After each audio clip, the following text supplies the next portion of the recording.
nggak sih kamu bingung kenapa kok US dollar itu menguat, emas kecenderungan buat melemah? Padahal mereka berdua adalah salah satu aset safe haven. Kenapa ketika satu menguat, satu melemah? Mana nggak kalian bertanya-tanya seperti itu? Pada video kali ini saya akan membahas kenapa emas menguat, US dollarnya kecenderungan melemah. Begitu pula sebaliknya. Apa hubungannya antara kedua pair ini? Jadi gini logikanya. Kita kan trading di pair yang namanya XAU USD, yang mana XAU itu adalah simbol daripada emas yang dipasangkan pada US dollar.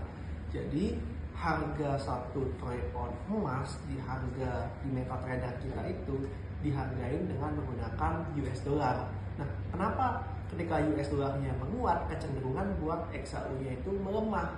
Jadi begini logikanya. XAU dan US dollar itu sama-sama aset safe haven, mana mereka itu diincar oleh pelaku pasar ketika terjadi ketidakpastian.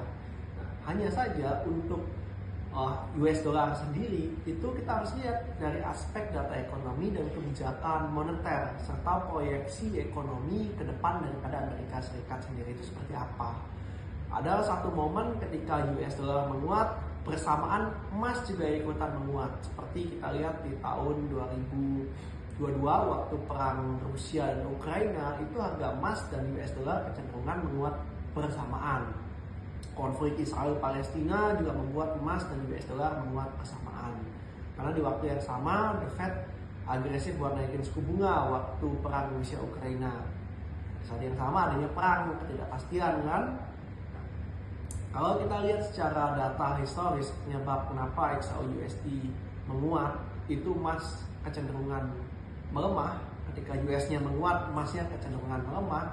Itu karena ketika ekonomi di Amerika Serikat itu bagus dan dirasa stabil, investor itu kecenderungan untuk memindahkan asetnya daripada emas itu diputarkan ke bisnis real. Makanya kenapa emasnya dijual dipindahkan ke US dollar.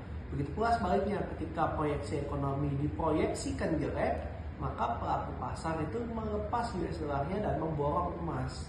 Itu yang membuat kenapa di XY kecenderungan melemah dan emasnya menguat. Begitu pula sebaliknya. Kira-kira seperti itu untuk penjelasan kenapa emas menguat dan US dollarnya itu melemah. Tapi itu tidak 100% benar teorinya. Ada aja momen-momen tertentu di mana emas menguat bersamaan US dollarnya juga ikutan menguat. Kira-kira begitu untuk penjelasan singkat dari saya. Kalau teman-teman ada pertanyaan atau ada masukan, silakan ketik di kolom chat di bawah. Nanti kita akan diskusikan bersama-sama.